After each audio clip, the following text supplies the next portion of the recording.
தமிழகத்தை பொறுத்தவரை இனி வருகிற நாட்களில் கன முதல் அதி கனமழையானது தீவிரமடைய வாய்ப்புள்ளது.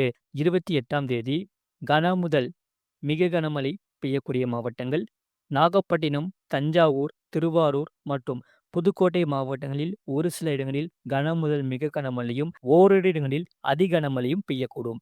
ராமநாதபுரம், சிவகங்கை, திருச்சிராப்பள்ளி, அரியலூர், மயிலாடுதுறை மாவட்டங்கள் மற்றும் காரைக்கால் பகுதிகளில் ஒரு சில இடங்களில் கன முதல் மிக கனமழையும், தூத்துக்குடி, விருதுநகர், மதுரை, பெரம்பலூர், கடலூர் மாவட்டங்களில் ஓரிரு இடங்களில் மற்றும் புதுவையிலும் கனமழை பெய்ய வாய்ப்புள்ளது. 29ஆம் தேதி திருவாரூர், நாகப்பட்டினம், மயிலாடுதுறை, கடலூர், விழுப்புரம் மற்றும் செங்கல்பட்டு மாவட்டங்கள், புதுவை மற்றும் காரைக்கால் பகுதிகளில் ஒரு சில இடங்களில் கன முதல் மிக கனமழையும், ஓரிரு இடங்களில் அதி கனமழையும் பெய்யக்கூடும். தஞ்சாவூர், அரியலூர், பெரம்பலூர், கள்ளக்குறிச்சி, திருவண்ணாமலை, வேலூர், ராணிப்பேட்டை, காஞ்சிபுரம், திருவள்ளூர் மற்றும் சென்னை மாவட்டங்களில் ஒரு சில இடங்களில் கன முதல் மிக கனமழையும், புதுக்கோட்டை, திருச்சிராப்பள்ளி, சேலம், கிருஷ்ணகிரி, தருமபுரி, திருப்பத்தூர், கரூர், நாமக்கல் மாவட்டங்களில் ஓரிரு இடங்களில் கனமழை பெய்ய வாய்ப்புள்ளது.